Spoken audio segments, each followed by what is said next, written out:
Hey everybody, this is TJR, and it's been a busy week for vinyl this last week. I've actually got 3 different acquisitions that I want to share with you all. These are all new purchases here. Also, I need to share one story for one of these records. Kind of a bad experience, somewhat, but I feel it's important that I share this with you. I'd like to get your thoughts if you purchased this particular album as well, because there's a good chance that some of you out there did. Before we get started, as always, if you like what I'm doing here at the channel, please remember to click like, click subscribe, and smash the bell notification icon so you can know when I release new videos. If you want to show that extra support, please become a patron supporter. Patron supporters get early access to selected videos and also exclusive content that I don't post anywhere else. And by the way, if you're wondering, well, hey, where are the more heavy, culture and music analysis videos that you do? Trust me, I am working on them. In fact, I'm working on quite a number of them. But because of the length of time and research that these types of videos take, I have decided to work on creating a back inventory so that I can spend more time working on these videos, make them better, in my opinion, and then start releasing them once a week. The idea is that hopefully I will have over maybe a month or 2 months worth of videos already completed so that I am always ahead of myself. And videos like the one you're watching right now are very easy for me to make, and they help me keep the lights on while I work on these more in-depth videos. So thank you for your patience while I work on creating the more in-depth content for this channel. Okay, so let's get to it here. First up, we've got the latest album by Sarah Jaros, World on the Ground. Now, I reviewed this album as part of my semi-regular Album of the Week series. I was very impressed with this particular album here. It's a gorgeous album, tons of great songs. In fact, not a bad song on the entire album. I liked it so much that I knew I was going to want to get it on vinyl, but I had to wait because it wasn't available as quickly as the CD version was. It was like about 30 days later. So this just arrived the other day in the mailbox here. And looking forward, of course, to enjoying this now on vinyl as opposed to just streaming it on Tidal. If you haven't checked out my review of it, please do so. I'll leave you a link. Definitely check this one out. Up next is an album that I'm sure a lot of you are going to probably recognize. Talk is Cheap by Keith Richards. Now, this was Keith Richards' first ever solo album with his band, The Expensive Winos. And of course, I own this on CD already. In fact, I actually have my original CD release from back in the day. I also bought the Deluxe 2 CD edition. Now, this vinyl copy that I have right now is what was released at the time of this deluxe edition here. And at the time, I just could only afford, I felt this is the one I could afford to get and the one I wanted to get because it had the bonus discs. It had, of course, the extended packaging and everything. So I got this. So what finally led me to pick up this vinyl release here was the fact that it was made available through the Experience Vinyl website. Now, Experience Vinyl is they refer to themselves as the record club without any commitments, without any memberships. And I'm on their mailing list. I get emails about their upcoming releases or the release of the week. And this just happened to be their release of the week. And it was very affordably priced. And to me, the amazing thing is that when I looked around at other retailers, this seemed to be no longer available. But here it is. And it was like $19.99. I thought that was really good. And so here's the insert here. I should say the inner sleeve. I remember all of this, of course, from the CD release. And just put that back in there. There's the back cover. And yeah. So I love this album. I think it's just a great album. I remember when this album came out, Mick Jagger had already put out his solo album. And his solo album, the less I say about it, the better. And I think a lot of people felt that way. And it definitely got some radio airplay, but I think the reaction to it was, was kind of bafflement, to put it best. And then this album came out by Keith Richards, and The reaction was, this felt more like the Stones than Mick Jagger's solo album. And anyways, though, so yeah, this was just an awesome release. And I'm going to look forward to actually comparing this one between the vinyl, between the CD, and just see what I think, see what the sonic differences are. Are there any? And if you know me, of course, sometimes I have found that the vinyl sounds better than the CD. Sometimes I found that the CD sounds better than the vinyl, and sometimes I find no difference. But I've enjoyed this album so much that, yeah, I just decided at that price I was just going to get this one. So there it is, Keith Richards, Talk is Cheap. Awesome.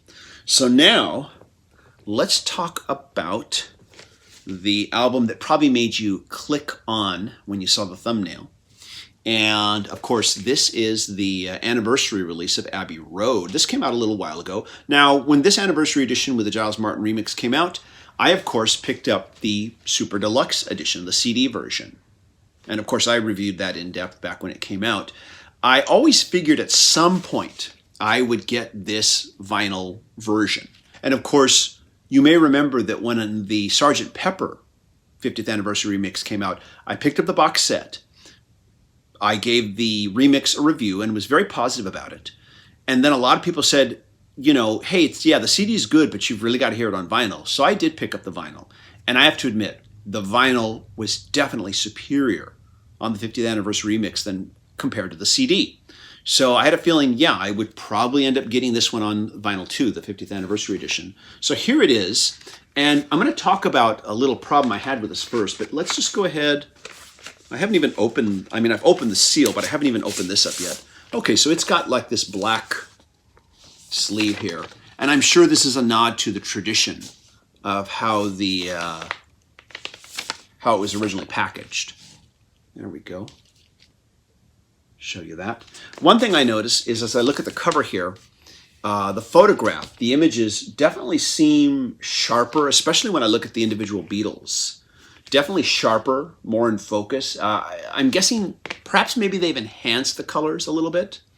But yeah, definitely I think there's been some work done to make the cover a more enhanced experience is the word I'm going to use.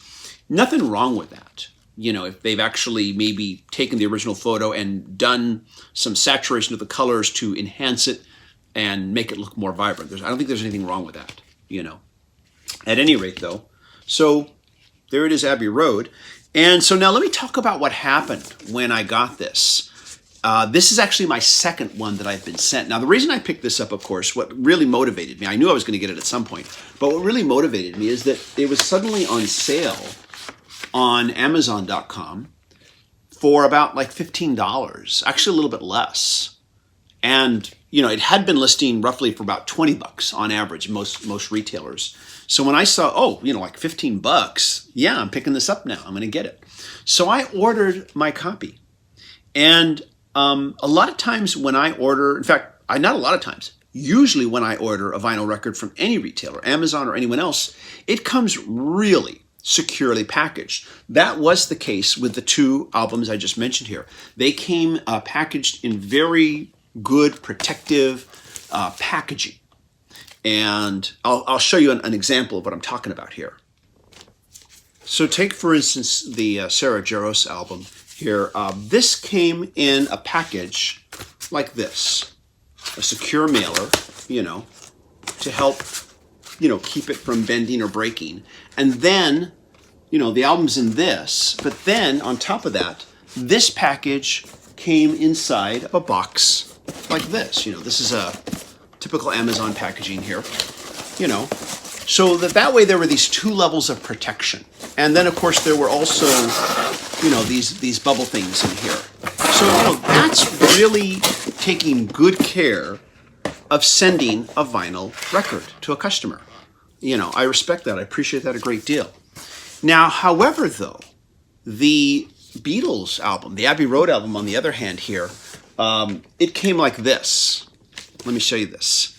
The album arrived in, like I said, one of these boxes here like this. And I thought, okay, good, you know. It's probably in some protective packaging inside. And I opened it up, and there was just, you know, there was some of this stuff, but then the album was just thrown in there like this, literally, just lying inside the box. kind of like this. You see what I'm saying? Just loose, where it could just bang around. Yeah, it had these two things in there, but that's not really going to keep it from banging around. So the copy I received was actually bent, and I'll show you a picture of what I got. I already returned it. I went through Amazon's return system, and of course they sent me another one immediately, which is good. But the cover had a big bend here, and once again you can see the picture here.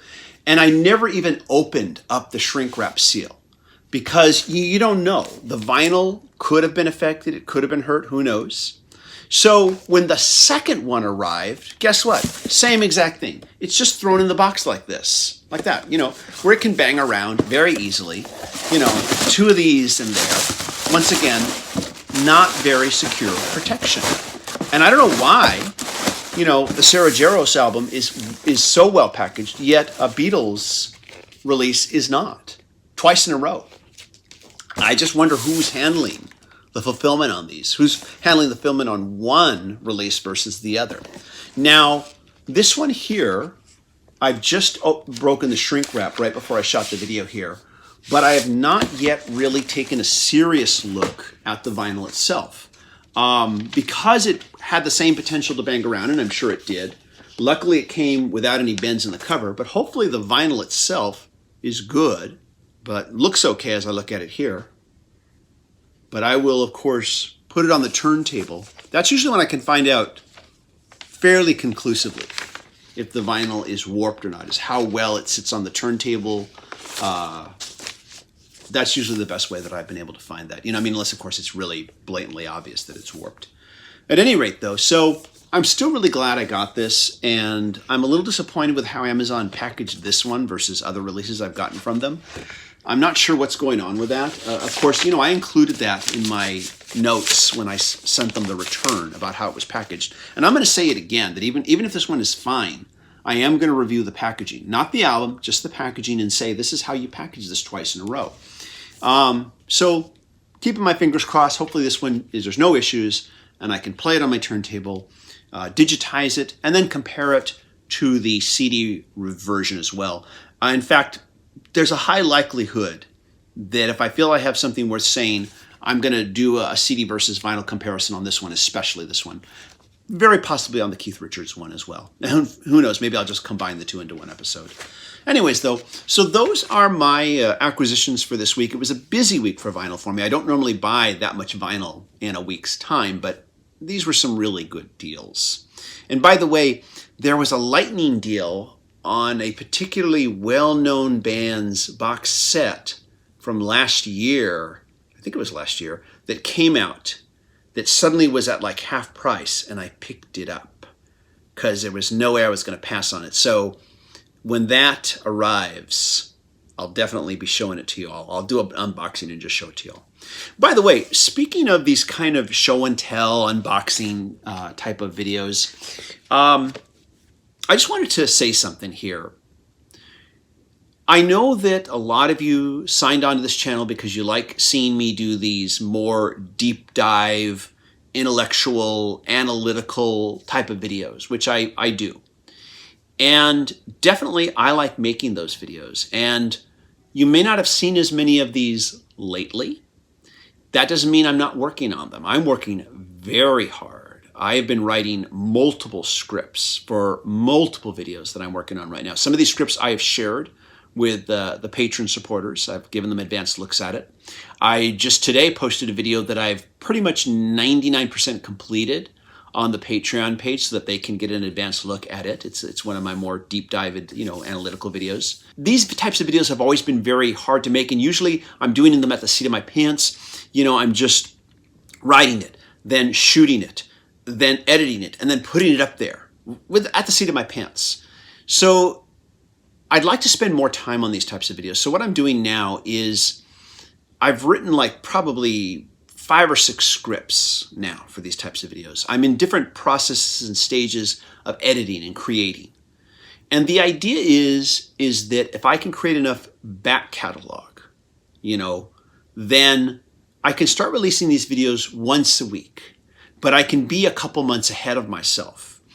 This way I'm not rushing to make these videos, I'm not doing them by the seat of my pants, and I can put more care and attention to them and make them look better. So I just want to say that doing videos like this help me keep the lights on here. They help me to keep the channel active. And also, in my personal life, I've always liked it when my friends said, hey, you know, I picked up this album today and showed it to me. And, oh, cool, let me see it. Oh, how'd you like it? You know, same thing with like a Blu-ray release or something special like that. Or even if it's a musician friend, a new piece of gear or equipment. Oh, yeah, let me see what you got here. Oh, cool, what'd you think? You know, I've always liked that when my friends have done that. And I enjoy doing the same for my friends. And so online here on YouTube, I want to do the same with you. I feel like, you know, you're my online friends. So I want to do this too. So if you think that doing these types of videos is in some way shallow or beneath your intellectual dignity, then please don't watch them. You know, no one's forcing you.